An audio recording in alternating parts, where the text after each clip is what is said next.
हाय दोस्तों, मैं रवि सर आप सभी का स्वागत करता हूं अपने YouTube चैनल पर। मैं आज आपके लिए लेकर आया हूं बहुत अच्छा टॉपिक, जिस टॉपिक का नाम है मलेरिया। मेरा उम्मीद है कि आपकी समझ में पूरा ये टॉपिक आएगा, लेकिन आप मेरे वीडियो के अंत तक ज़रूर बने रहिएगा। मैं आपका बिना समय लिए मैं अपना वीडियो स्टार्ट कर रहा हूँ। देखिए आप यहाँ पर जो ये मलेरिया है बेटा, ये मलेरिया किस भाषा से लिया गया है? तो मलेरिया जो है शब्द इटालियन भाषा से लिया गया है। इटालियन भाषा से लिया गया है और इटालियन भाषा में मैलारिया शब्द से लिया गया है। ये जो मलेरिया है इटालियन भाषा के मैलारिया शब्द से लिया गया है, जिसका अर्थ होता है बुरी हवा। जिसका अर्थ क्या होता है? बुरी हवा। ये मलेरिया, अब हम बात करेंगे कि बेटा ये मलेरिया क्या होता है, कि कैसे फैलता है, किससे फैलता है। तो मलेरिया जो होता है ये प्लाज्मोडियम नामक प्रोटोजोआ से फैलता है। मलेरिया जो है ये प्लाज्मोडियम नामक प्रोटोजोआ से फैलने वाला है क्या है? रोग है। अब हम बात करेंगे बेटा कि जिसे बुखार है तो इसे कैसा बुखार बोलते हैं? तो इसे दलदली बुखार बोल सकते हैं हम, कि इसे दलदली बुखार बोल सकते हैं। दलदली बुखार क्यों कहते हैं? क्योंकि क्या होता है कि जब भी मलेरिया किसी व्यक्ति के अंदर होती है तो बहुत तेज़ी से ठंड लगकर पूरे शरीर में कपी मच जाती है, जिससे क्या होता है कि बहुत तेज़ी से ठंड लगकर बुखार आता है, इसलिए हम इसे दलदली बुखार बोलते हैं। अब हम बात करेंगे कि मलेरिया का अध्ययन किसने किया था सर्वप्रथम? तो चार्ल्स लुइस अल्फोंस लेविन नामक वैज्ञानिक ने क्या किया था? सबसे पहले मलेरिया शब्द का अध्ययन किया था, मलेरिया के बारे में अध्ययन किया था। और किस सन में किया था? तो 1880 ईस्वी में किया था। किस सन में? 1880 ईस्वी में। अब हम बात करेंगे कि मलेरिया के प्रकार। मलेरिया के प्रकार इंग्लिश में इसे बोलते हैं टाइप्स ऑफ मलेरिया।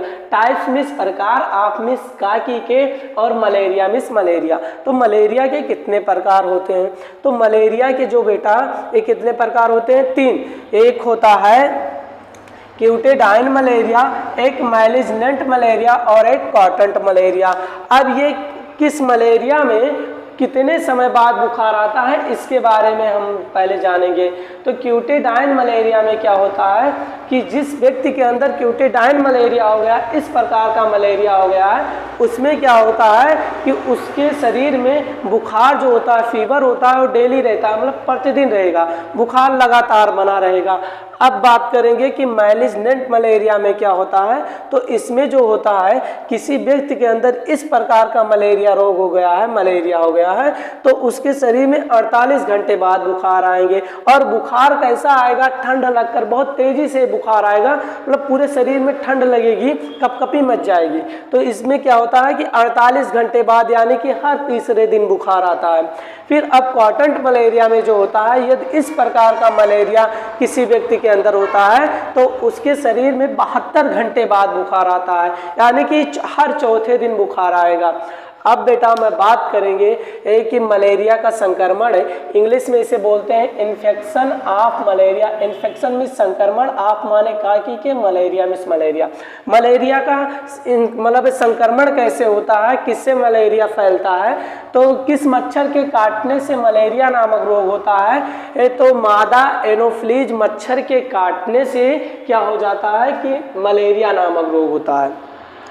मादा एनोफ्लीज मच्छर के काटने से मलेरिया नामक रोग होता है। जब ये मच्छर क्या होती है कि किसी व्यक्ति को काटती है, तो इस मच्छर के काटने से उसके जो मच्छर के लार होते हैं, उस लार में प्लाज्मोडियम बीजार्ड पाए जाते हैं। मादा एनोफ्लीज मच्छर के लार में प्लाज्मोडियम बीजार्ड पाए जाते हैं। ये प्लाज्मोडियम बीजार्ड मानव के शरीर में प्रवेश करके क्या करेगा? यकृत यानी कि लीवर, जिसे इंग्लिश में बोलते हैं, लीवर पर अपनी संख्या में वृद्धि करेगा। लीवर पर क्या करेगा? अपनी संख्या में वृद्धि करेगा, जिससे इसकी संख्या जब ज़्यादा हो जाती है, ये पावरफुल हो जाता है, तब क्या करता है कि आरबीसी पर क्या करेगा? आक्रमण करेगा। किस पर आक्रमण करेगा? आरबीसी पर आक्रमण करेगा, मतलब धावा बोल देगा, जिससे आरबीसी मिस होता है बेटा रेड ब्लड सेल्स। तो आरबीसी पर जब ये अटैक करेगा तब क्या होगा कि आरबीसी जो होती है फट जाती है। आरबीसी पर जैसे जैसे ही अटैक करेगा तुरंत आरबीसी फट जाएगी और एक विषैलू पदार्थ जो निकलेगा वो पदार्थ निकलेगा हीमोजोइन।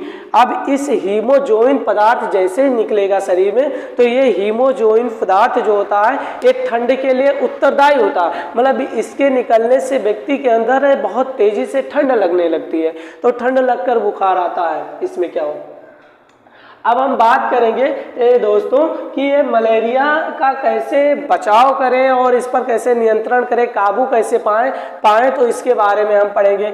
यहाँ पर लिखा है बचाव व नियंत्रण। सेफ्टी माने होता है बचाव, एंड माने और कंट्रोल मीन्स क्या होता है नियंत्रण। कैसे हम इस पर बचाव व इस पर नियंत्रण पाएं तो इसके बारे में हम पढ़ेंगे।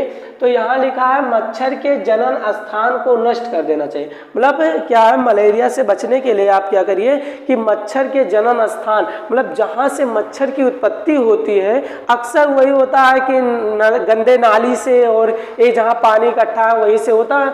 तो क्या करना चाहिए कि मच्छर के जनन स्थान को नष्ट कर देना चाहिए। मतलब क्या होता है कि जहाँ से इनकी उत्पत्ति हो उसको नष्ट कर देना चाहिए।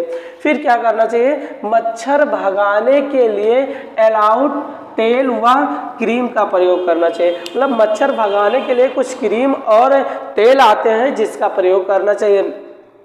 फिर क्या है कि हमारे घर में जैसे कूलर होता है, गमला होता है, ये सब इसमें जो पानी होते हैं इसको क्या करना चाहिए 2-3 दिन के उपरांत चेंज कर देना चाहिए जिससे मच्छर की उत्पत्ति ना हो। और क्या करना चाहिए, अब हमें मलेरिया से ग्रसित व्यक्तियों को कौन कौन सी दवा देनी चाहिए जिससे मलेरिया का नियंत्रण हो सके, तो इसके लिए क्या है कि क्लोरोक्विन एक दवा आती है, फिर उसके बाद में प्राइमोक्विन आती है, फिर उसके बाद में डायराफ्रिम आती है। ये दवा जब मलेरिया के ग्रसित व्यक्तियों को दिया जाता है जिससे क्या होता है कि मलेरिया का नियंत्रण इस दवा से हो जाता है। इसलिए ये क्या करना चाहिए कि मलेरिया को में ये दवा देनी चाहिए। ठीक है, मेरा उम्मीद है कि आपको ये वीडियो बहुत अच्छे तरीके से समझ में आया होगा। यदि आपको ये वीडियो समझ में आ गया है तो आप मेरे चैनल पर हमेशा ऐसे वीडियो पाने के लिए आप जुड़े रहिएगा। तब तक के लिए जय हिंद। आप इसका एक स्क्रीनशॉट ले सकते हैं।